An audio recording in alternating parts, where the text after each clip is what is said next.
Hello అండి, అందరికీ నమస్కారం. చక్రవర్తి గారు నమస్తే సార్. నమస్తే కార్తిక్ గారు, బాగున్నారా? బాగున్నాను సార్. నేను ముందుగా అంటే మనం చర్చ స్టార్ట్ చేసే ముందర తెలంగాణ మంత్రివర్యులు భక్తి విక్రమార్క గారికి ధన్యవాదాలు చెప్పాలి. ఆయన ఆ, గూగుల్ డ్రైవ్ లింక్ షేర్ చేశారు ట్విట్టర్లో ఆయన అఫీషియల్ ఖాతా ద్వారా. అందులో చక్కగా తెలుగులోను ఇంగ్లీష్లోను ఈ శ్వేతపత్రం, ఈ వైట్ పేపర్ ఫైనాన్సెస్ మీద తెలంగాణ గవర్నమెంట్ రిలీజ్ చేసిన వైట్ పేపర్ ఉంది. ప్లస్ అందులో కూడా చాలా క్లియర్గా ఒక లేమ్యాన్కి అర్థమయ్యే, అంటే నేను ఇదే ఫస్ట్ టైం చదవడము వైట్ పేపర్. ఒక లేమ్యాన్కి అర్థమయ్యే టర్మ్స్లో కూడా నీట్గా ఒక నవల్ చదివినట్టు ఉంది తెలుగులో చదివితే. Point to point, point to point, tables అన్నీ వేసి చాలా బాగా మంచి గుడ్ ప్రెసిడెన్స్ ఇది. అంటే what ever politics aside. So మీరు కూడా చదివి ఉంటారు సార్ చక్రవర్తి గారు. ఆ, దాని మీద చర్చ. నేను తెలుగులో చూడలేదండి, ఇంగ్లీష్ లో చదివాను. తెలుగులో ఓకే. చదవాల్సింది. నేను తెలుగులో చదివాను సార్. ఇంగ్లీష్లో ఆ వర్డింగ్ అది సరిగ్గా అర్థం కాదు అని చెప్పి నేను తెలుగులో చదివాను. చాలా బాగుంది ఓకే, సార్. గుడ్. ప్రతి టర్మినాలజీ కూడా వాళ్ళు ఎక్స్ప్లెయిన్ చేశారు, బాగుంది. అంటే నేను ఫస్ట్ టైం చదివాను, నాకు నచ్చింది. మీరు ఒకవేళ సమయం ఉన్నప్పుడు చూసి మీ ఫీడ్బ్యాక్ కూడా చెప్పండి ఎలా ఉందనేది. తప్పకుండా తప్పకుండా. Okay sir. నేను ఇంగ్లీష్ లో కూడా నేను మెయిన్లీ ఎనాలిసిస్ కన్నా కూడా గణాంకాలు ముఖ్యం. అవును. బట్ గణాంకాల మీద ఎక్కువ నేను దృష్టి పెట్టాను. అదేవిధంటే ఎనాలిసిస్ ఒకసారి చదివితే ఇట్ ఈస్ క్యూడ్. అంటే నెంబర్లని చాలా ఆ, రకాలుగా తిప్పి చెప్పొచ్చు. అవును, అర్థమైంది ఆ, అర్థమైంది. కాబట్టి ఎవరి అభిప్రాయాలు, ఎవరి విశ్లేషణ అవును. వాళ్ళకు ఉంటుంది. That is the problem with statistics. There is అదే. యాక్చువల్లీ నేను కాలేజ్ లో స్టాటిస్టిక్స్ కోర్స్ తీసుకున్నప్పుడు మాకు mandatory reading is a book called lying with statistics. So అంటే స్టాటిస్టిక్స్ ద్వారా you can you know mislead people, and this happens practically on a daily basis. అంటారు కదా, ఒక స్టాటిస్టీషియన్ కానీ ఒక ఆడిటర్ కానీ నెంబర్స్ ఇస్తే నీకు ఎలా కావాలో చెప్పు నేను చెప్తానని ఒక జోక్ కూడా ఉంది. ఎగ్జాక్ట్లీ. యా. మీకు ఏం కావాలో చెప్తే నేను అది తీసిస్తా అంటారు కదా. నగ్గట్టుగా తీసిస్తానన్నది. యా. కాబట్టి కాస్త గణాంకాన్ని కాస్త you should watch them closely. Okay sir, నేను స్క్రీన్ షేర్ చేస్తున్నాను మన శ్రోతలు కూడా. ఎస్, ఇది Telugu will version. Go through the tables అండి. Yeah. Table by table we can quickly run through. Yes. ఇది ఫస్ట్ టేబుల్ సార్. ఇది బడ్జెట్ అంచనాలు, వాస్తవ వ్యయం. అంటే what is expectation versus actual expenditure. Okay, estimates versus ఈ యాక్చువల్. టేబుల్ గురించి కార్తిక్ గారు go ahead. No, finish your thought. Yeah.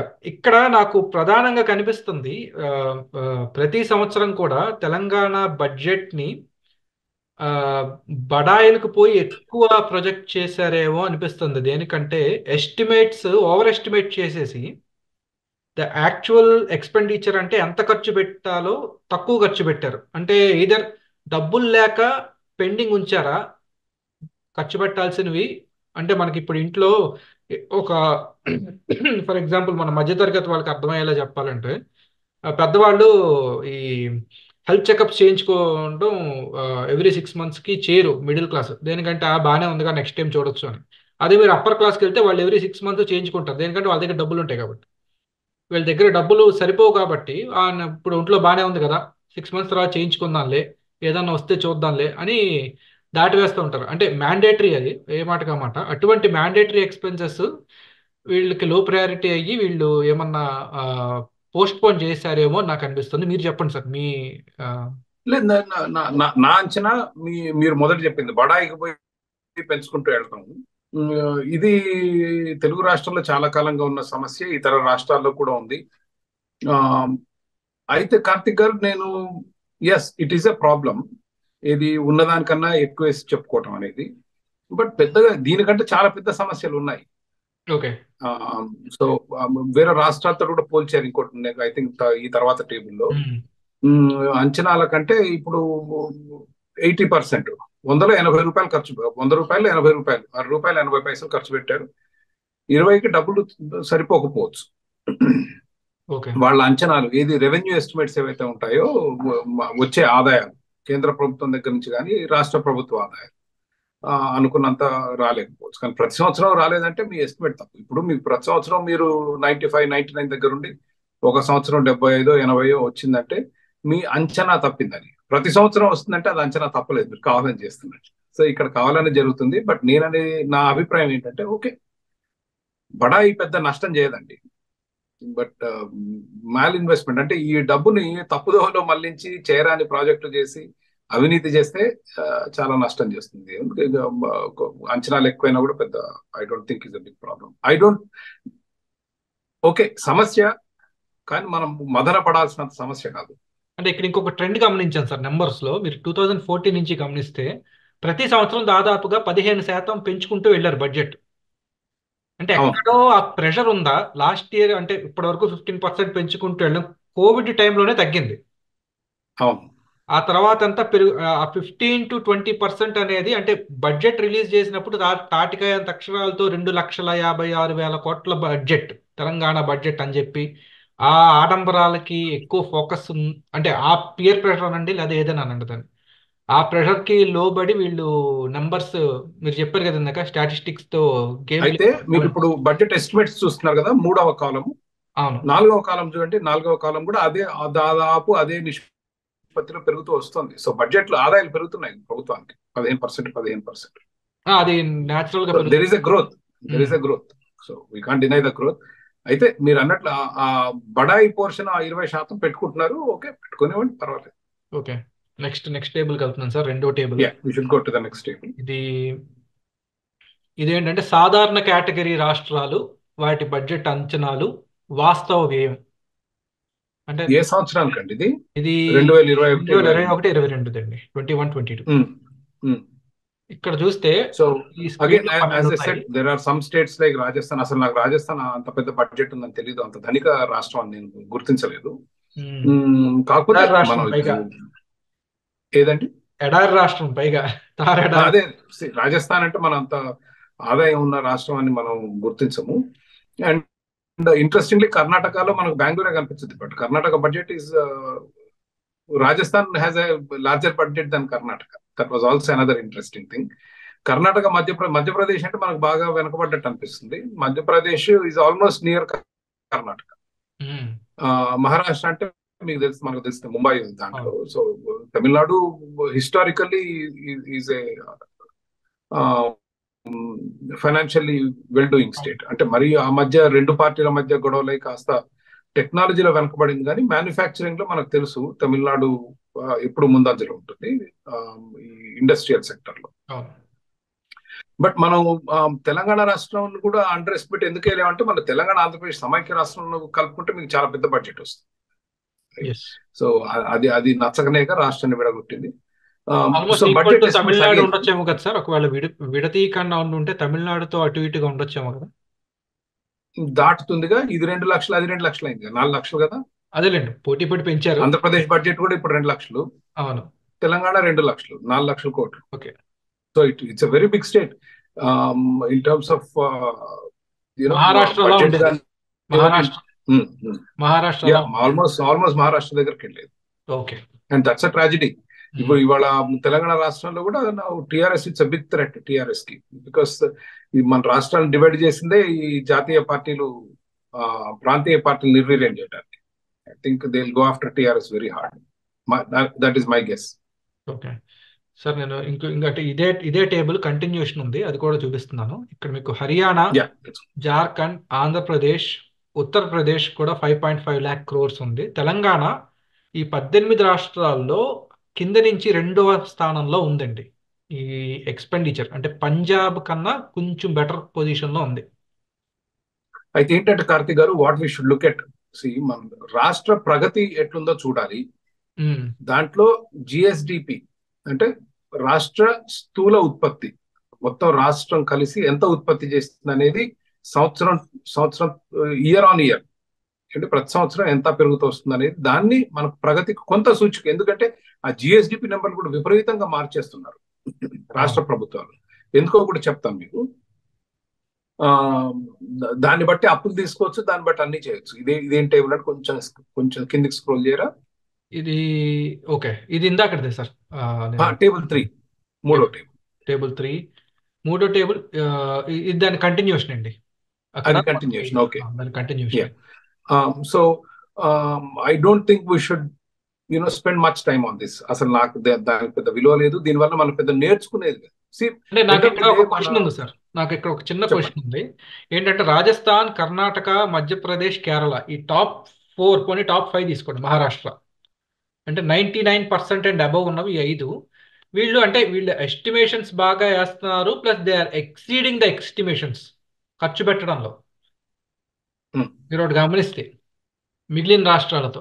అదే. అంటే ఉమ్, ఇందులో 2 బీమారు రాష్ట్రాలు ఉన్నాయి. ఒక ఆ, 3 ప్రోగ్రెసివ్ స్టేట్స్ ఉన్నాయి. అంటే ఎలా చూడాలి అంటే ఈ ఓకే. రాజస్థాన్ అండ్ మధ్యప్రదేశ్ లో కూడా ఎక్స్పెండిచర్ బాగానే జరుగుతుంది. అవును. అంటే దట్ మీన్స్ 2,40,000 కోట్లు. అంటే ఇంక వీటిని బీమారు రాష్ట్రాలు అని పిలవడం మానేయాలేమో ఇదే ఒకవేళ కంటే. కాదుగా మనం జనాభా. No no no see we should look at the per capital. Okay. Per capital అంటే పర్ పర్సన్ ఎంత ఉంది మా ఉత్పత్తి అనేది. ఇప్పుడు యూపీ ఉందండి, యూపీకి పెద్ద బడ్జెట్ ఉండొచ్చు, యూపీ జనాభా కూడా చాలా ఎక్కువగా. We're now fifth largest economy in the world అని ఓకే. మనోళ్ళు డప్పు కొట్టుకుంటారు కానీ మనకున్న పాపులేషన్ తో పోలిస్తే we're very poor. Very poor. Yes. Right.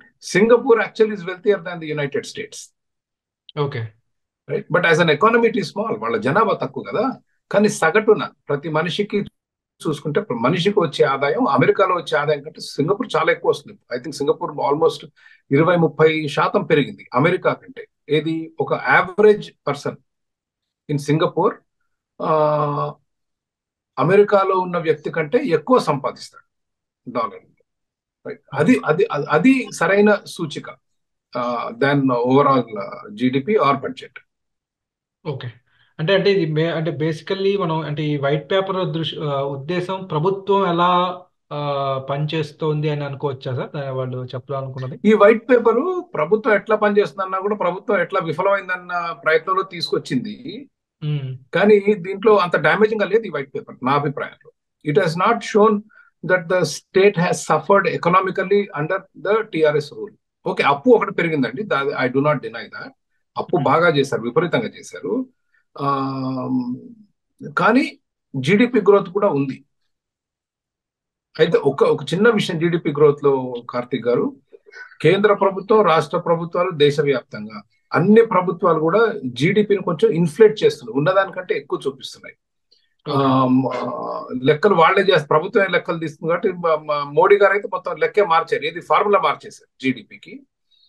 రాష్ట్ర ప్రభుత్వాలు కూడా తమ వంతు చేస్తాయి ఏది పెంచడానికి. పెంచితే చాలా లాభాలు ఉన్నాయి. ఒకటి, మీ చెప్పుకోవటానికి రాష్ట్రానికి బాగుంటుంది, ఇది మా రాష్ట్రం అభివృద్ధి చెందుతుందని ప్రజలకు చెప్పుకోవచ్చు. పోయిన మా పాలనలో 15% ప్రతి సంవత్సరం ఆర్థికంగా అభివృద్ధి చెందామని ఒకటి చెప్పొచ్చు. రెండు, జీడిపి ఎక్కువ అప్పు ఎక్కువ చేయొచ్చు.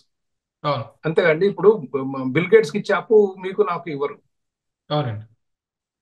Bill Gates can raise $1 billion loan, కానీ నాకు $1 మిలియన్ కూడా ఎవరు ఇవ్వరు.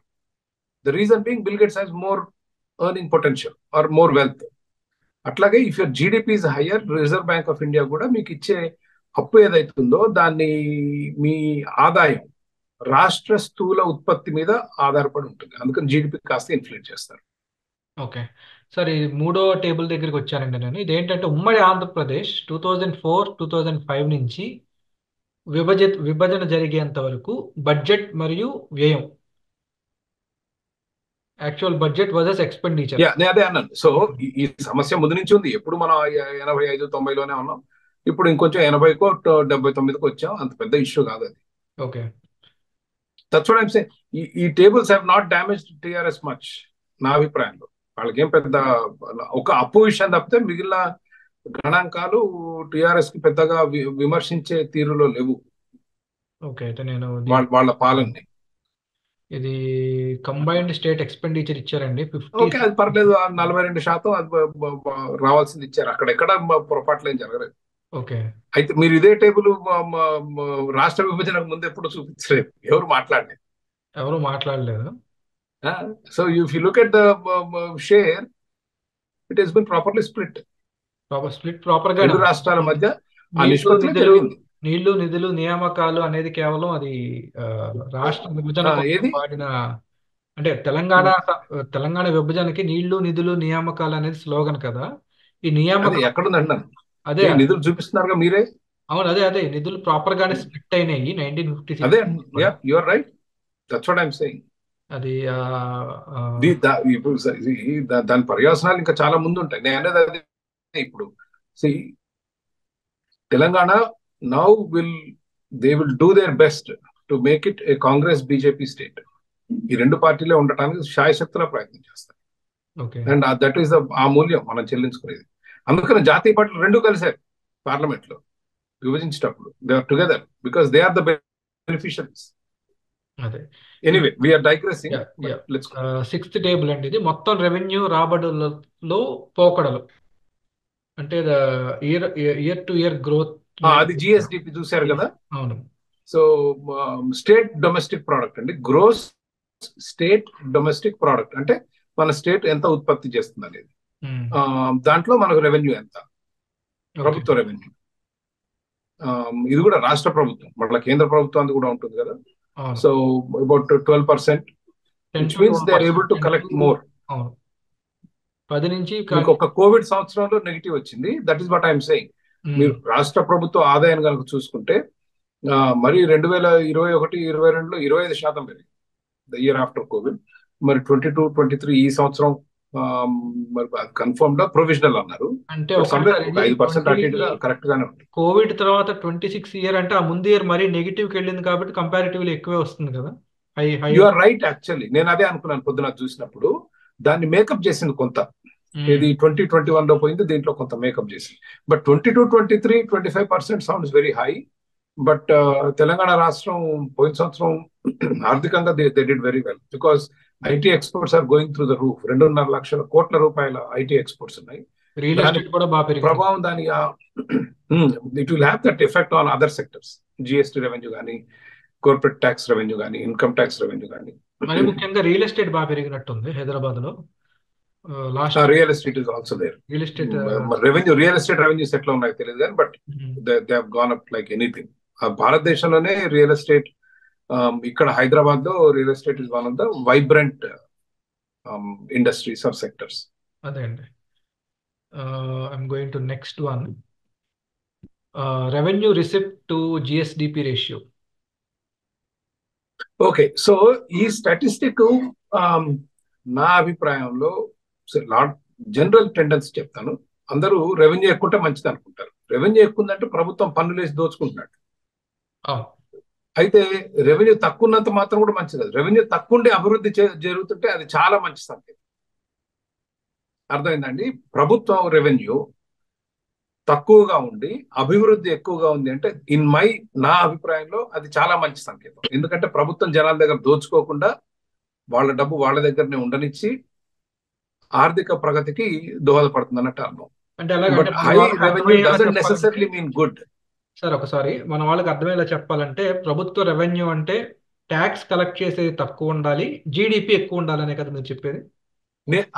అది నా అభిప్రాయంలో as a libertarian, as a capitalist, what I'm saying is, నా సిద్ధాంతం ఏంటంటే ప్రజల డబ్బు, ప్రజల ఈ జిఎస్టి 18-25%, ఆదాయ పన్ను 42%, ఇవన్నీ వేయటం మూలంగా దేశం ఆర్థికంగా వెనకబడుతుంది. ఎందుకంటే ప్రజల దగ్గర వ్యాపారాలు పెట్టడానికి, పెట్టుబడులు పెట్టడానికి డబ్బులు ఉండవని.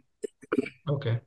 కాబట్టి ప్రజల దగ్గర డబ్బులుంచి మౌలిక సదుపాయాలు, పన్నులు వేయండి, రోడ్లు, బ్రిడ్జీలు, ఫ్లైఓవర్లు, మెట్రోలు, ట్రైన్లు, పోర్ట్లు, విమానాశ్రయాలు ఇట్లాంటివి కట్టి ఆర్థిక అభివృద్ధికి అవసరమైన అనుకూలమైన వాతావరణం సృష్టిస్తే ఆర్థికంగా మనం అభివృద్ధి చెందాం అనేది నాలాంటి వాళ్ళ వాదన.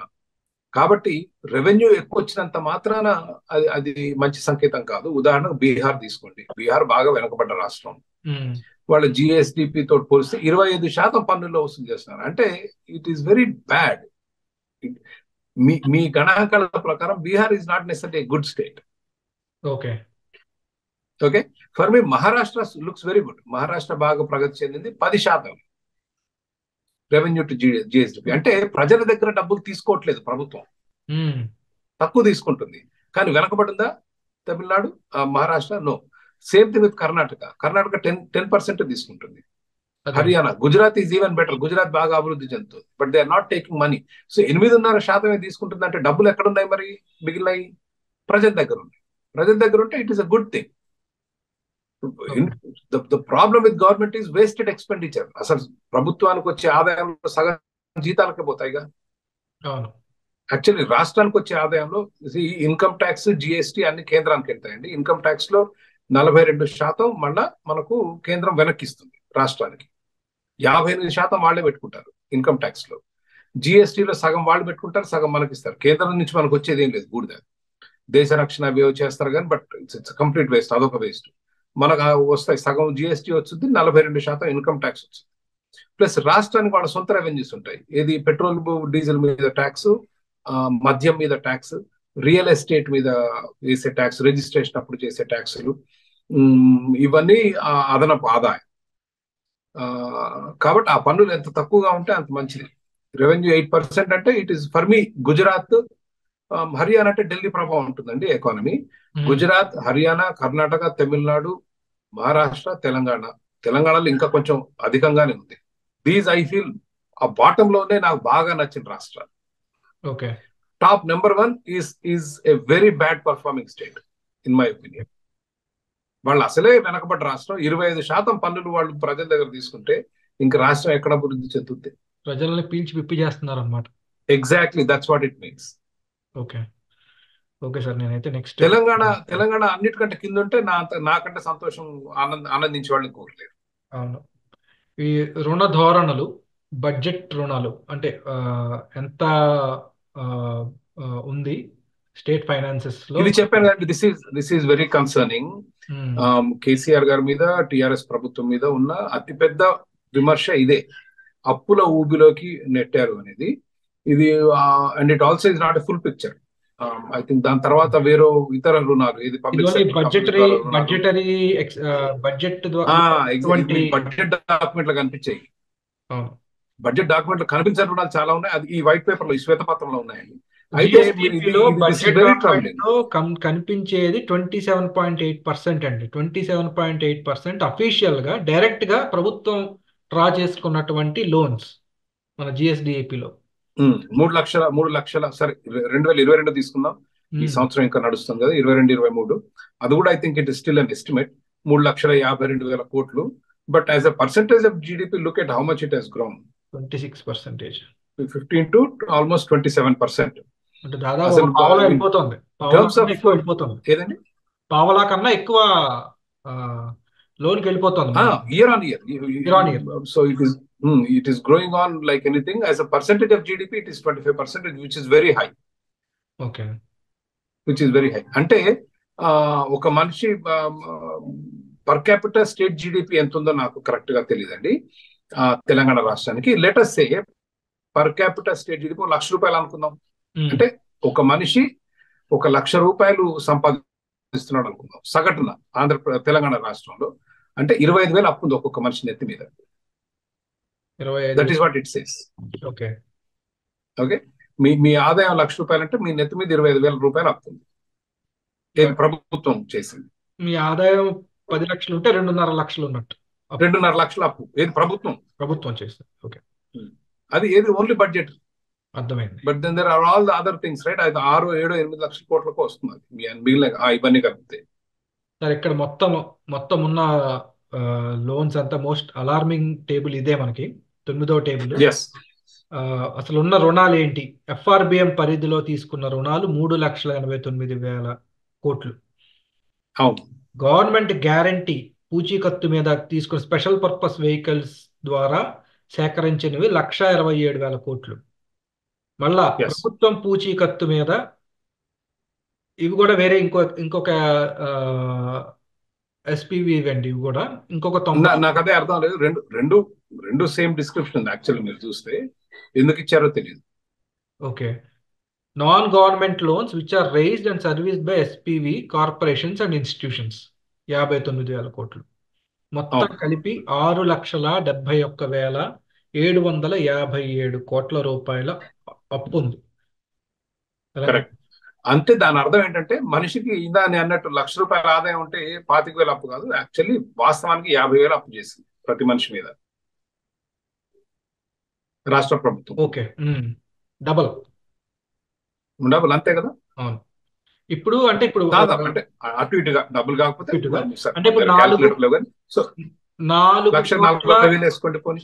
4 కోట్ల తెలంగాణ ప్రజానికానికి తలసరి అప్పు దాదాపుగా 2 లక్షలు ఉన్నట్టుగానే సార్.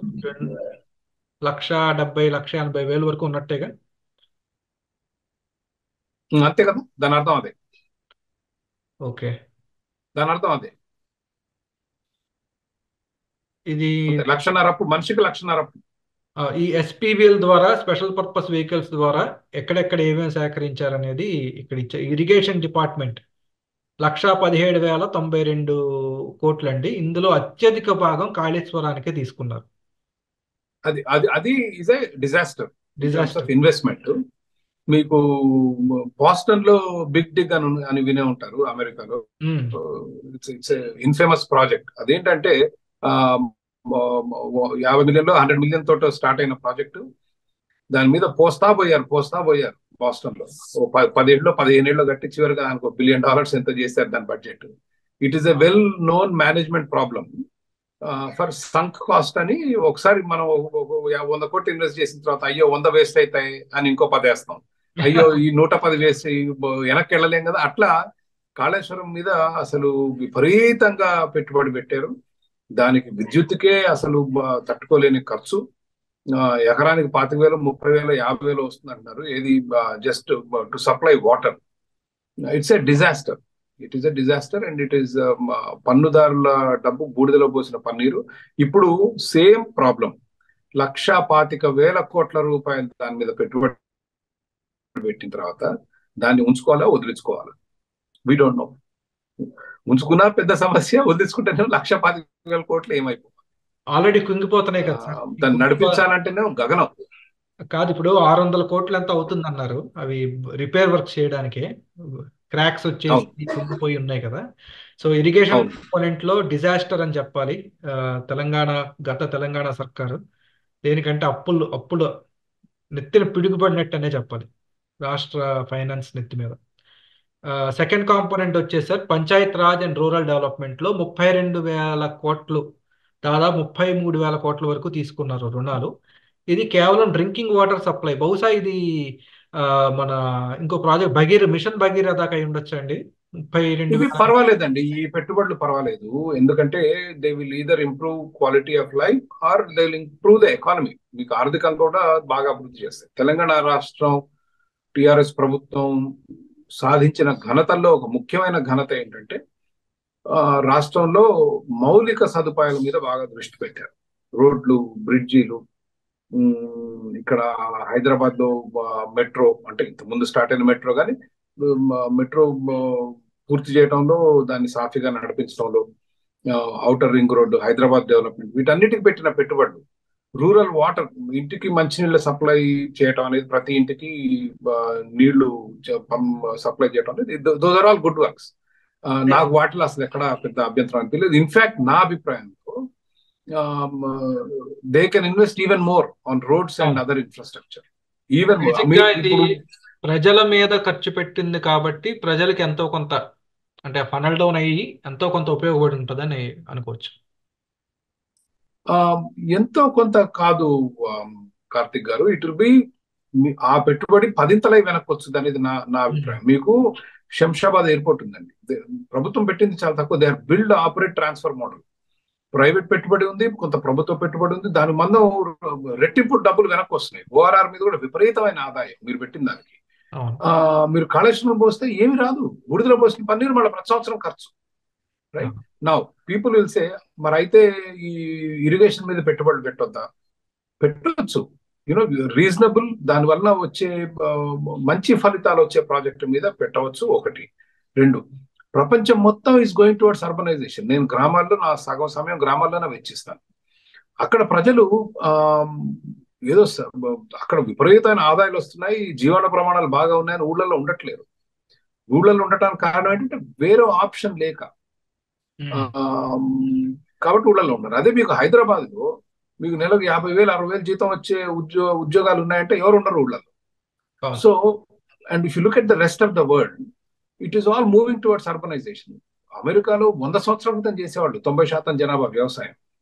అవును. ఈ రోజుల్లో జనాభాలో 30-40% మంది వ్యవసాయ రంగంలో ఉండటం అనేది ఆ, ఏమాత్రం సమంజసం కాదు. దేశ అభివృద్ధి చెందడానికి దోహదపడదు. వాళ్ళందరూ that work force has to shift to more modern sectors.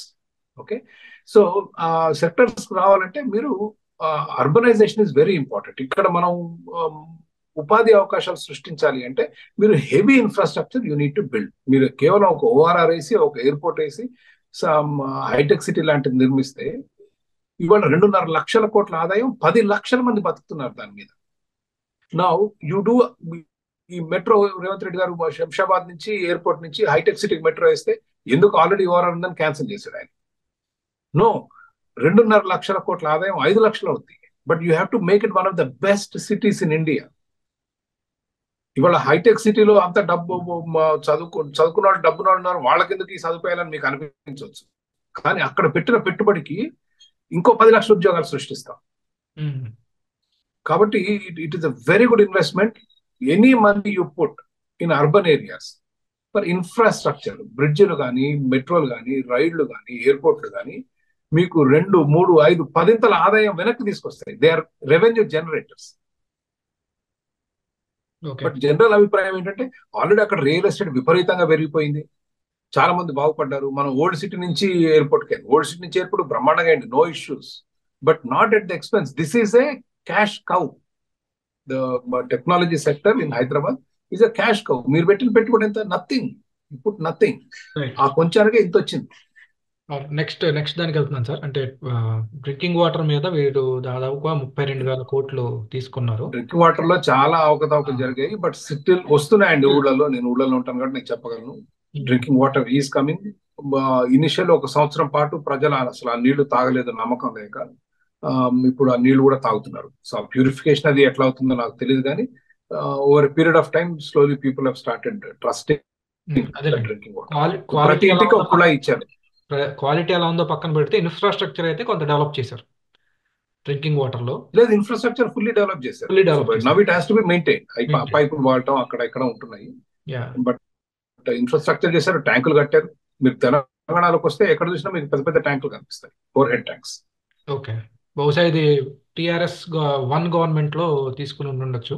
అప్పుడే కదా మిషన్ భగీరథ అవి చేపట్టింది. ఆ మిషన్ భగీరథ అప్పుడే స్టార్ట్ చేసింది. Okay sir, coming to next, transport, roads and building departments. ఇక్కడే నాకు పెద్ద లూప్ హోల్ కనిపిస్తుంది. దేనికంటే తెలంగాణ హౌసింగ్ కార్పొరేషన్ తో 9,000 కోట్లు తీసుకున్నారు. బహుశా డబుల్ బెడ్రూమ్ ఇళ్ల కోసం అనుకుంటా. నాకు తెలిసి ఇప్పటివరకు డబుల్ బెడ్రూమ్ ఇళ్ళు ఏవి పంచినట్టుగా, ప్రజలకు ఇచ్చినట్టుగా కూడా ఏమీ లేవనుకుంటా. కరెక్ట్? ఇచ్చారు, but the numbers are not enough. See what is happening is what has happened.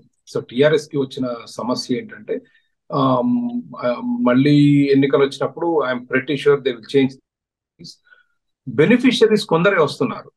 Double bedroom ఇళ్ళు కట్టినప్పుడు కొంతమందికి ఇవ్వటం మూలంగా రాని వాళ్ళు ఆర్ వెరీ అన్హ్యాపీ. అట్లాగే దళిత బంధు 10 లక్షలు కొంతమందికి ఇచ్చారు. ఇక్కడ తెలంగాణ హౌసింగ్ బోర్డు ఒకటిను, టిఎస్ హౌసింగ్ కార్పొరేషన్ రెండింటికి కలిపి 10,000 కోట్లు ఉంది. 10,000 కోట్లకి సరిపడా గృహాలు ఇచ్చినట్టుగా లేదనేది నా ఉద్దేశం. నాకు తెలియదు numbers, we need to look them. 10,000 కోట్లు అంటే దాదాపు ఒక్కొక్క హౌస్ కి ఎంత ఖర్చు పెట్టి ఉంటుంది? 12 లక్షలు, 13 లక్షలు, 15 లక్షలు ఖర్చు పెట్టినా ఇక్కడ మీకు 10,000 కోట్లు అంటే దాదాపుగా 1 లక్ష ఇళ్ళు వస్తాయా? నాకు హ్యాండీగా I don't have the statistics. అదొకటి.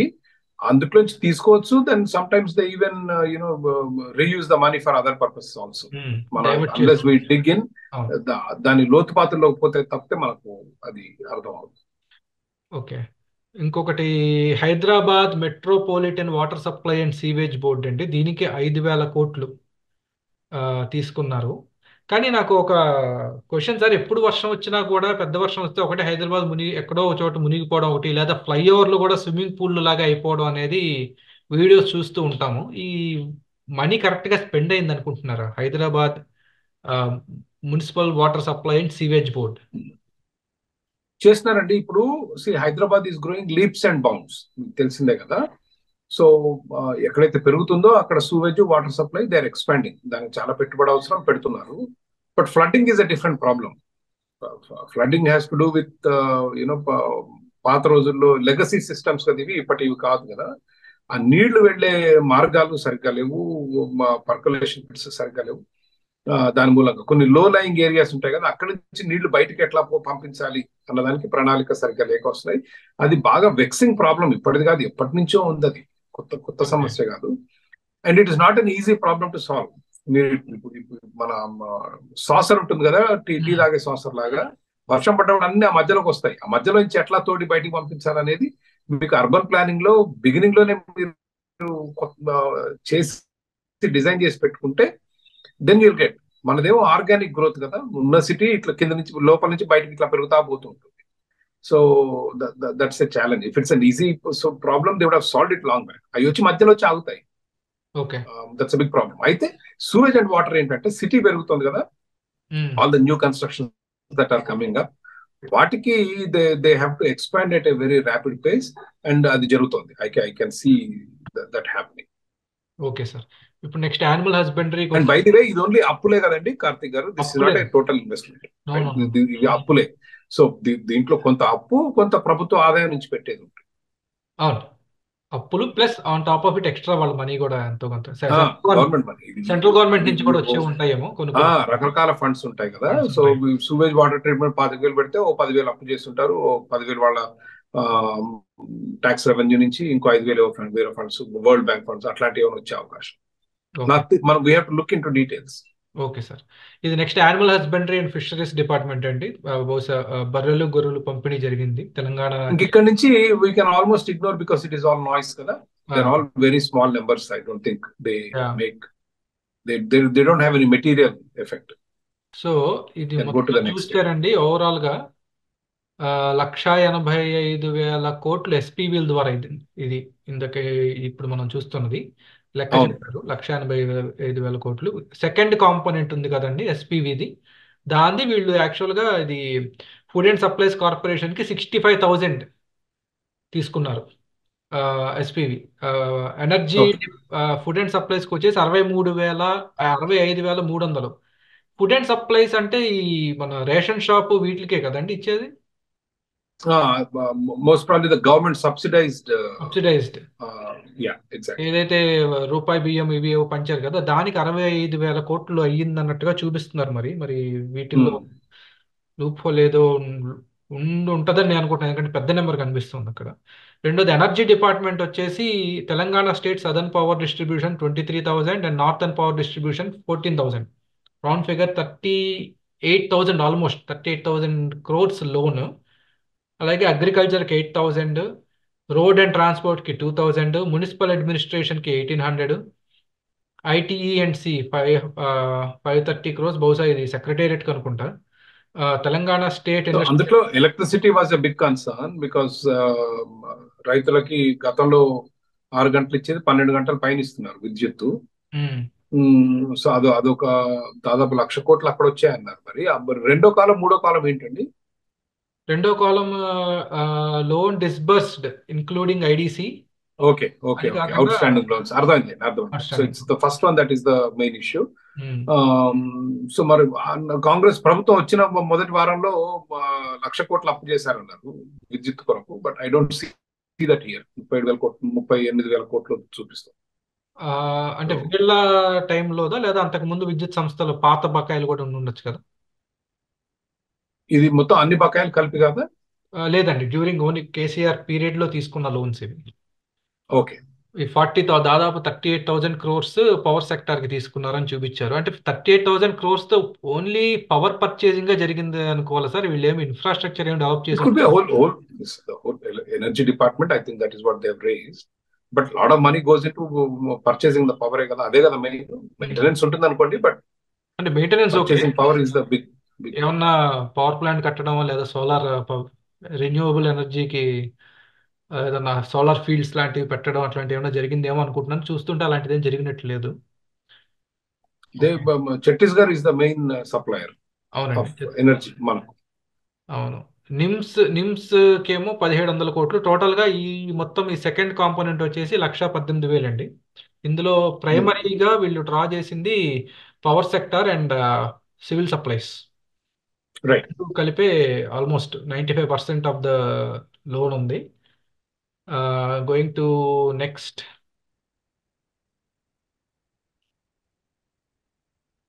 గోయింగ్ టు నెక్స్ట్, ప్రభుత్వం చెల్లించిన మరియు ప్రభుత్వ హామీ లేని రుణాలు.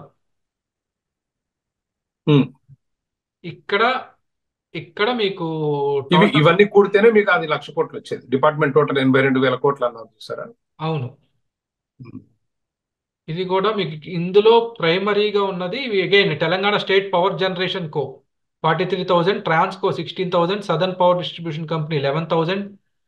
బహుశా ఇవన్నీ కలిపి 95,000 కోట్లని ఇచ్చి ఉంటారండి. ఇందాక 40,000 వరకు ఉంది కదా, ఇక్కడ మళ్ళీ 43 అవును. 16 + 11 1,00,000 కోట్లు ఇది అనుకుంటా బహుశా.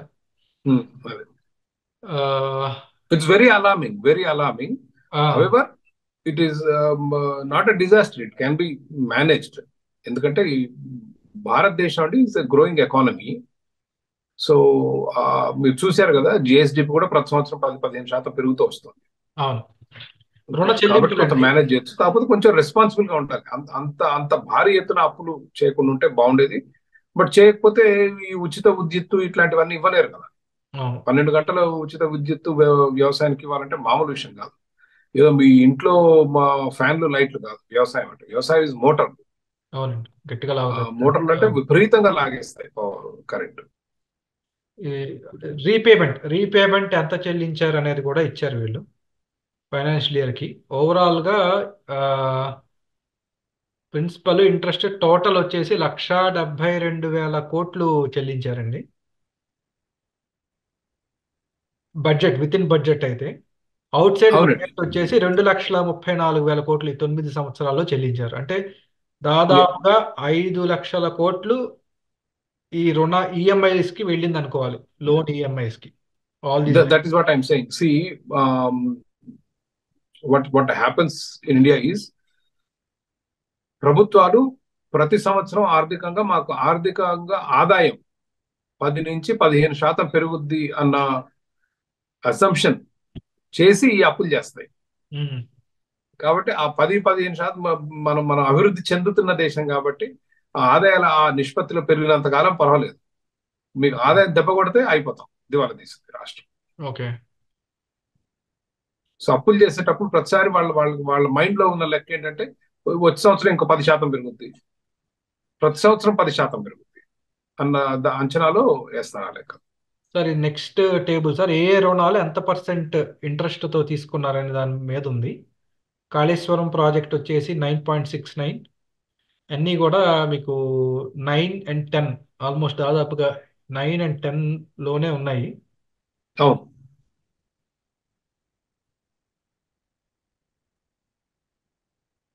ఇది ఇంకొక. అయితే I think overall if the more you look at these tables, Karthik garu, what this will lead to as a conclusion is, ఈ శ్వేతపత్రం టిఆర్ఎస్ పర్ఫార్మెన్స్ మీద కాంగ్రెస్ అధికారంలోకి రాగానే విడుదల చేసిన రిపోర్ట్ డాక్యుమెంట్. అయితే నా అభిప్రాయంలో this is not as damaging. TRS ప్రభుత్వానికి అంత నష్టం చేసే గణాంకాలు దీంట్లో లేవు, ఒక అప్పులు తప్ప. ఓకే, అదేం చిన్న విషయం కాదు అప్పులు. But as far as growth goes, అంటే అభివృద్ధి, ప్రత్యేకంగా స్థూల ఉత్పత్తి, GSDP, gross state domestic product, ఆ విధంగా చూసుకుంటే రాష్ట్రం ఏమీ వెనకబడలేదు ఏది రాష్ట్ర విభజన తర్వాత అనేది చాలా స్పష్టంగా తెలుస్తుంది. అయితే ఒక్కోసారి అప్పులు కూడా మీకు అభివృద్ధిని సృష్టిస్తాయి. మీకు ఉదాహరణకు మీరు శ్రీలంక తీసుకోండి, పాకిస్తాన్ తీసుకోండి. ఒక 3-4 సంవత్సరాల క్రితం పాకిస్తాన్, శ్రీలంక భారతదేశం కన్నా కూడా వేగంగా అభివృద్ధి చెందాయి.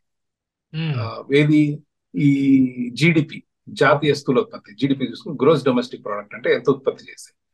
ఇప్పుడు మనకు తెలిసింది ఏంటంటే పాకిస్తాన్, శ్రీలంక రెండు కూడా విపరీతంగా అంతర్జాతీయంగా అప్పులు చేశాయి. అప్పులు చేసి మీరు తింటున్న అప్పు చేసి పప్పు కూడా మీ జీవితం బాగానే ఉంటుంది. You know you get that money, you spend it and life is good. But ఎప్పుడు వచ్చింది ఇబ్బంది? అప్పు తీర్చే సమయానికి. కోవిడ్ తర్వాత 2 దేశాలు సార్, దాని తర్వాత 2 దేశాలు దివాలా తీసాయి భయంకరంగా. ఇవాళ పాకిస్తాన్ లో ఇన్ఫ్లేషన్ 40% ఉంది, ద్రవ్యోల్బణం. ఆ, కాబట్టి ఒక్కోసారి అప్పు ఆ,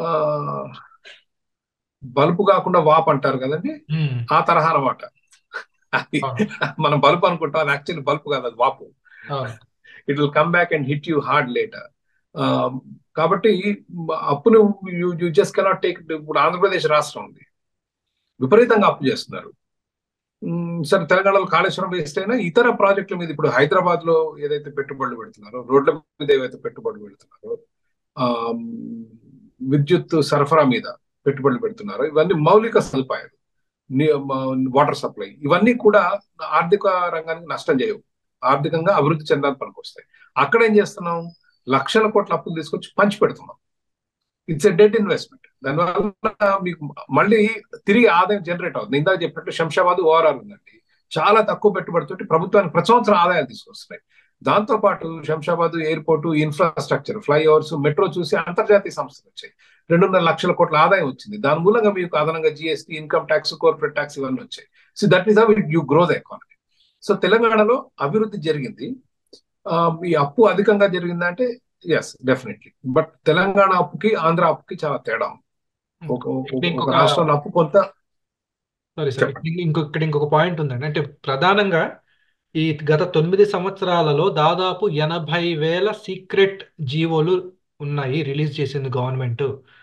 ఈ జీవోల ద్వారానే ఈ రకరకాల రుణాలని సేకరించారు. అవి ప్రజలకి తెలియకుండా దాచిపెట్టి ఉంచారు, అండర్ ద కార్పెట్ ఉంచారు. పారదర్శకత. దుర్మార్గం అండి. ఆర్టీఐ యాక్ట్ వచ్చాయి, కోర్టులు వచ్చాయి. అసలు మన కోర్టులు ఎంత నిర్వీర్యం అయిపోయాయి అంటే, ఎంతసేపు మీరు జీవోలు పెట్టాలి అంటే, ఇప్పుడు ఆంధ్రప్రదేశ్ లో నడుస్తుంది, తెలంగాణలో కూడా సీక్రెట్లే ఉన్నాయండి జీవోలు చాలా వరకు. 80,000 ఉన్నాయని చెప్తున్నారు సార్. ఎనభై ఉమ్, వేల వరకు ఉన్నాయి over the period of 9 years. ఈ ప్రజా ప్రభుత్వాలు, ప్రజాస్వామ్య ప్రభుత్వాలు, ప్రభుత్వం ఏం చేస్తుందో తెలవాలని తీసుకొచ్చిన యాక్ట్ ఆర్టీఐ యాక్ట్. ఇదేమన్నా మనకేమైనా స్టేట్ సీక్రెటా, లేకపోతే భారతదేశం పాకిస్తాన్ మీద చేసే వార్ఫేర్ లో దాచిపెట్టే డాక్యుమెంట్ల కాదు కదా. ఇది ప్రజలకు సంబంధించిన ప్రజా డబ్బు, ప్రజాధనం ఏ విధంగా వెచ్చిస్తున్నారో తెలియాలి. దుర్మార్గం, దుర్మార్గం అంటే దుర్మార్గం. అండ్ దీంట్లో అందరికంటే అతిపెద్ద తప్పు చేసే కోర్టులు. మీరు కోర్టుకు వెళ్ళి ఏంటి రేపు ఏమంటే ఇట్లా వేల కొద్ది జీవోలు దాచిపెడుతుంది ప్రభుత్వం అంటే, ఎమ్మటే దే విల్ ఇన్స్ట్రక్ట్, జీవోలు ఇట్లా పెట్టడం తప్పు, ఇది మీరు విడుదల చేయాలి అంటారు. ఏమి జరగదు. వీళ్ళు అంటారు, వాళ్ళు ఇగ్నోర్ చేస్తారు. వాళ్ళు అన్న రోజే ఏదో ఒక వెబ్సైట్ ఓపెన్ చేస్తారు, ఒక 5 జీవోలు చూపిస్తారు, మళ్ళీ మూసేస్తారు. And the courts are kind of hand in glove with the government. ఇప్పటికి ఎన్నిసార్లు వెళ్ళారు, ఇది పౌర సంఘాలు ఉంటాయి కదా, సివిల్ సొసైటీ ఆర్గనైజేషన్స్, ఎన్నిసార్లు వెళ్ళారు. ప్రతిసారి హైకోర్టు ఏదో పెద్ద నినాదం ఇచ్చింది, ప్రజాస్వామ్యాన్ని ఇట్లా జరగటానికి వీల్లేదు, ఎమ్మటే మీరు అన్ని చూపించారు. అసలు there should not be any secret అండి. అసలు సీక్రెట్ ఎందుకు ఉంటుంది రాష్ట్ర ప్రభుత్వంలో? ఒక ఒక ఒక 1000 జీవోలో ఒకటి దాచిపెట్టండి, ఏదో అవసరం వచ్చింది దేనికో. మన ట్రైబల్ ఏరియాలో నక్సలైట్లకు సంబంధించి, నక్సలైట్లని కంట్రోల్ చేయడానికి మీరు కొత్త పరికరాలు ఏదో కొంటున్నారు, నిఘా పరికరాలు. ఓకే, దాచిపెట్టండి జీవో, మాకు అభ్యంతరం లేదు. మీరు తెచ్చే అప్పులు దాచిపెట్టడానికి మీరు తెచ్చే పెట్టుబడులు, వైజాగ్ లో ప్యాలెస్ లో కట్టించిన 25 లక్షల టాయిలెట్ దాచిపెట్టడానికి మీరు జీవనం దాచిపెట్టుకుంటా అంటే ఇది ప్రజాస్వామ్యం కాదు. అయితే వీటిని రక్షించాల్సిన వారు కార్తిక్ గారు, మీరు, నేను అడగలం. అవును. బట్ నిర్బంధించి బలవంతంగా ఆ జీవోను ఓపెన్ చేయించే శక్తి ఎవరికి ఉంది? కోర్టులకు ఉంది, ఇంకెవరికి లేదు. ప్రభుత్వం నేను చూపించను అంటే అడిగే శక్తి ఒక కోర్టుకు తప్ప ఇంకెవరికీ లేదు. మనం ఏమున్నా నెత్తి నోరు బాదుకొని దాచిపెడుతున్నారు, దుర్మార్గం చేస్తున్నారు, అవినీతి చేస్తున్నారు, అప్పులు చేస్తున్నారు అంటాం. కానీ ఇప్పుడు ఆంధ్రప్రదేశ్ లో ఎవరికి తెలియదు అప్పులు. ప్రభుత్వం మొన్న మాత్రం ఈనాడు. తెలియదు. అంటే నాకు అనిపిస్తుంది తెలంగాణలోనే ఎంత ఉంటే రేపు ఆంధ్రప్రదేశ్లో ప్రభుత్వం మారితే ఒకవేళ ఎన్ని బయటపడతాయో అనిపిస్తుంది ఒక్కొక్కసారి. Exactly, exactly. సో తెలంగాణ అయినా Andhra Pradesh equally bad, but Andhra Pradesh is far worse. ఈ అందరూ ఒకటే ప్యాటర్న్ లో వెళ్తున్నారండి. మోడీ గారి దగ్గర నుంచి మొదలు పెట్టుకొని తెలంగాణలో టిఆర్ఎస్ ప్రభుత్వం, ఆంధ్రప్రదేశ్ లో వైసీపీ ప్రభుత్వం. This is a new trend in India. There is a new trend. అంటే ఈ హోల్ శ్వేతపత్రంలో నాకు అనిపించింది ఏంటంటే సార్, ఇప్పటివరకు ఏవైతే కేసీఆర్ గారు కప్పిపెట్టి ఉంచారో తెలంగాణ ప్రజలకు తెలియకుండా, మరీ ముఖ్యంగా అప్పులు 6,72,000 కోట్లు దాదాపు అండి. తెలంగాణ ఏర్పడినప్పుడు 72,000 కోట్లతో అప్పుతో ఏర్పడిన రాష్ట్రం. 6 లక్షలు అంటే ఈ 9 ఏళ్లలో 6 లక్షల కోట్లు అప్పు చేశారు కేసీఆర్ అనేది బహుశా వారే ప్రజల ముందు పారదర్శకంగా ఉంచుంటే కొంత నెగిటివిటీతో బయటపడిపోయేవాళ్ళం. ఇంత ఎంబారాస్మెంట్ ఉండేది కాదేమో అనిపించింది నాకు చూశాక. అదే ఆ దుర్వార్త ఏదో ఎప్పటికప్పుడు ప్రజలకు చెప్తుంటేనే ఐ థింక్ నా అభిప్రాయంలో it would have been better. But చెప్పకపోవడం దురదృష్టం, మనం ఏం చేయగలం దానికి. ఓకే, అండ్ అండ్ ఇంకో ఇంట్రెస్టింగ్ థింగ్ చెప్తాను. చెప్పండి. మీరు పెట్టుబడులు చూస్తే రూరల్ ఏరియా, గ్రామాల్లో ఉన్న ప్రజలకు సంబంధించిన పెట్టుబడులు ఎక్కువ ఉన్నాయి. సరే కాళేశ్వరం వేస్టా పనికొచ్చుద్దా అన్న విషయం పక్కన పెడితే అది again it goes to rural areas. Hmm. Rural areas లోనే టిఆర్ఎస్ నోడించి పంపించారు. ఓకే. అర్బన్ ఏరియాస్ లో చూసుకుంటే పెట్టుబడులు తక్కువ. అందరు మీకు రోడ్ల మీద కనిపిస్తాయి. ఏది మీ ఫ్లైఓవర్ కనిపించుద్ది, ఓ మెట్రో కనిపించుద్ది, హైటెక్ సిటీ బ్యూటిఫికేషన్ కనిపించుద్ది. కానీ మీరు రూపాయల్లో చూస్తే పెట్టుబడి ఏంది, బొటాబొటి పెట్టుబడి. అంటే ఒకటి సార్, మీరు ఈ compare power to sector what. Power సెక్టార్లు అంతా తీసుకున్నప్పటికీ కూడా టీఆర్ఎస్ గవర్నమెంట్ ప్రచారం చేసింది 24 గంటలు ఉచిత విద్యుత్ అని చెప్పింది. కానీ మీరు చెప్తున్నట్టు వాస్తవంగా 12 గంటలు వస్తుంది. 10 గంటలు, 12 గంటలు, 8 గంటలు అలాగా. అది 12 గంటలు మీరు వెరీ హ్యాపీ కార్తిక్ గారు. అవును. No buddies complaint. 12 గంటలు మాకు చాలా ఎక్కువ. 12 గంటలు గతంలో ఇస్తున్నప్పుడు 5 నుంచి 6 గంటలే వచ్చేది. అదే మేము 12 గంటలు ఇస్తున్నామని చక్కగా కాల్ ఎగరేసుకుని చెప్పుకోకుండా 24 గంటలు ఇస్తున్నాం అంటే మరి మండి ఓటు అలా వేసి ఉంటారేమో. But the broader point I'm making is lot of investment is going into rural areas, right? And rural ఏరియాసే ఓడిచ్చాయి టిఆర్ఎస్ ని. అవును, అంటే అక్కడే ఫ్రీ పవర్ డబ్బులు, పవర్ మీద చేసిన డబ్బులన్నీ రూరల్ ఏరియాస్ కి పోయాయి. ఇరిగేషన్ మీద చేసిన డబ్బులన్నీ రూరల్ ఏరియాస్ కి పోయాయి. మీరు ఇందాక సివిల్ సప్లైస్ అన్నారు, అవన్నీ రూరల్ ఏరియాస్ కి పోయాయి. హైదరాబాద్ లో పవర్ ముక్కు పిండి వసూలు చేస్తారు, డబ్బులు ఎక్కడ ఉచితం లేదు. అదే మీకు ఇంకా ఇండస్ట్రీలు, ఐటీ సెక్టర్ అయితే ఇంకా రెండింతలు, right? They take a lot more. So దీని మీద పెట్టుబడి పెట్టేది చాలా తక్కువ, వచ్చే ఆదాయం చాలా ఎక్కువ. దెర్ ఇస్ ఎ డిస్కనెక్ట్ మన పాలకుల్లో. ఓట్లు అక్కడ ఉన్నాయి కాబట్టి అక్కడ పెట్టుబడులు అంటున్నారు, కానీ అక్కడి నుంచి ప్రజల్ని పట్టణాలకు ఎట్లా తీసుకురావాలి, వాళ్ళకి ఇతర సెక్టర్స్ లో ఉపాధి అవకాశాలు ఎట్లా సృష్టించాలి అని ఆలోచిస్తే మీరు పట్టణాల్లో పెట్టాలి పెట్టుబడి. విపరీతమైన పెట్టుబడి పెడితే అక్కడి నుంచి ప్రజలు జీవన ప్రమాణాలు పెరుగుతాయి, ఇక్కడికి వచ్చి వేరే ఉపాధి అవకాశాలు చూసుకుంటారు. Okay, I think that is what we should lesson. నేను దాంట్లో చూసింది, నేను నేర్చుకుంది అది. పాలకులు వాళ్ళ దృక్కోణం మారాలి, వాళ్ళు చూసే విధానం ఓట్ల బ్యాంకులా కాకుండా దేశ భవిష్యత్తుకి వాళ్ళ 10, 15, 20 సంవత్సరాల్లో ఎట్లాంటి మార్పులు రావాలి అంటే పట్టణీకరణ మీద బాగా ఫోకస్ చేసి ఇక్కడ పెట్టుబడులు ఎక్కువ పెడితే ప్రజలు ఆ దుర్భరమైన జీవితం గ్రామాల్లో బతకాల్సిన అవసరం లేదు. ఏది ప్రభుత్వం ఇచ్చే 500, 1000 ఉచిత గొర్రెలు, చీరలు, మందులు వీటి కొరకు కాకుండా వచ్చి పట్టణాల్లో ఉండి సంవత్సరం నెలకు 50,000, ₹1,00,000 జీతాలు తీసుకుంటే అన్ని మనమే తెచ్చుకోవచ్చు. మన బట్టలు మనమే కొనుక్కోవచ్చు, మనకు ఆరోగ్యం బాగాలేకపోతే ఒక ఇన్సూరెన్స్ తీసుకొని మనమే ఆసుపత్రికి వెళ్ళొచ్చు. ఉపాధి సృష్టించాలి, ప్రజల్ని గ్రామాల నుంచి పట్టణాలకు తీసుకురావాలి, వ్యవసాయ రంగంలో ఉన్న జనాభాను తగ్గించాలి. Productivity has to go. అంటే ఉత్పత్తి తగ్గాలనట్లేదండి. 10 మంది చేసి, ఇప్పుడు అమెరికాలో గతంలో 90% మంది వ్యవసాయం చేసేవాళ్ళు, ఇవాళ 1%, 2% ఉన్నారు. 2% ఉన్న ఉత్పత్తి తగ్గలేదు. మెకనైజేషన్, మెషిన్ల ద్వారా చేస్తున్నారు. But as a result your standards of living will go up. So అంతమంది గ్రామాల్లో ఉండటం అనేది అసలు మన దేశానికి పెద్ద అభివృద్ధికి ఆటంకం. Okay, okay sir. మరి వీళ్ళైతే వైట్ పేపర్ అయితే రిలీజ్ చేశారు ప్రస్తుతానికి ఓన్లీ ఫైనాన్సెస్ కి. త్వరలోనే వాళ్ళు ఆర్థిక రంగంలోనూ అలాగే విద్యుత్ రంగంలో కూడా వైట్ పేపర్స్ రిలీజ్ చేస్తారన్నారు. మనం వాళ్ళు నెక్స్ట్ శ్వేతపత్రాలు రిలీజ్ అయినప్పుడు అవి కూడా మనం ఇలా కూలంకషంగా మన శ్రోతలకి వివరిద్దాం sir. Thank you sir, thank you very much అండి. మీ విలువైన థ్యాంక్ యూ సమయం కార్తిక్ గారు. వాళ్ళకి. Talk to you soon. Thank you sir.